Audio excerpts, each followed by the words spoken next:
मेरा नाम सायरा है। मैं न जाने कितनी बार भागी, बहुत बार भागी घर से, क्योंकि उसकी वजह थी। मेरे मोहल्ले के लड़कों ने मेरी फ़ोटोज़ खींची और उसे अश्लील बनाया और मुझे ब्लैकमेल किया कि इंस्टाग्राम, फेसबुक पे पोस्ट कर देंगे। तो मैं बहुत डर गई थी अपनी इज्जत को लेके और बहुत टेंशन भी थी मुझे। तो इस वजह से मैं अपने घर से भाग गई।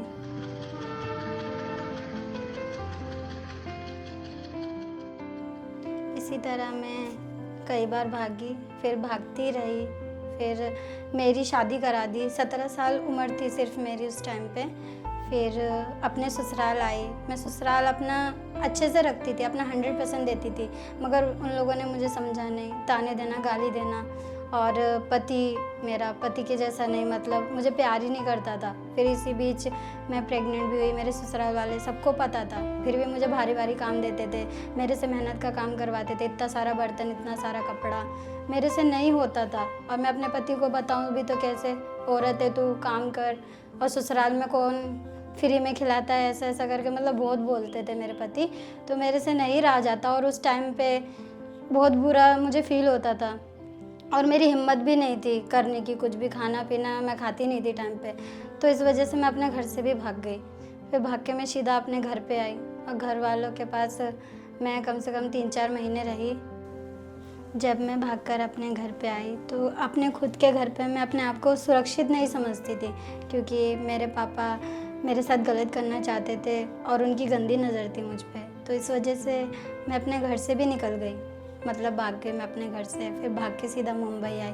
फिर मुंबई में मुझे 3-4 पुलिस वालों ने पकड़ लिया और मुझे गवर्नमेंट होम में डाल दिया। फिर वहाँ पे मैं 3 महीने रही। 3 महीने फिर उन लोगों ने मुझे ओएसिस इंडिया में डाल दिया। फिर ओएसिस इंडिया में जब मैं आई तो बहुत डिप्रेशन में थी, बहुत बुरी हालत थी, कुछ समझ में भी नहीं आता था। फिर यहाँ पे मुझे चेंज होने का मौका मिला, फ्रीडम मिली और बेसिक पढ़ाई मिली। फिर यहाँ पे मैंने टेलरिंग का कोर्स भी किया। फिर कोर्स के बाद यहाँ पे आउटिंग के भी लिए लेके जाते थे, घूमने फिराने के लिए भी लेके जाते थे। हर चीज़ से यहाँ पे मुझे मतलब बहुत अच्छी तरीके से रखते थे। मुझे इतनी खुशी होती थी ना यहाँ पे।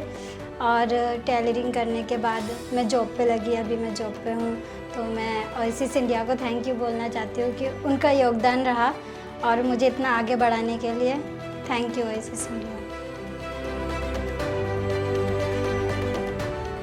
There are more people in slavery today than any other time in history. An estimate of over 40.3 million are in modern day slavery globally. Oasis India runs a rehabilitation home for women and girls who have been trafficked.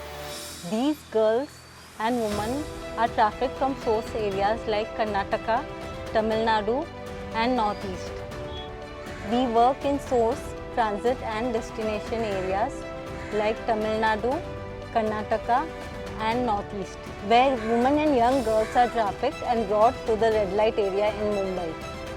Our goal is that these women and girls would leave sex life and other vulnerable situations and would receive help so that they would be able to live dignified lives.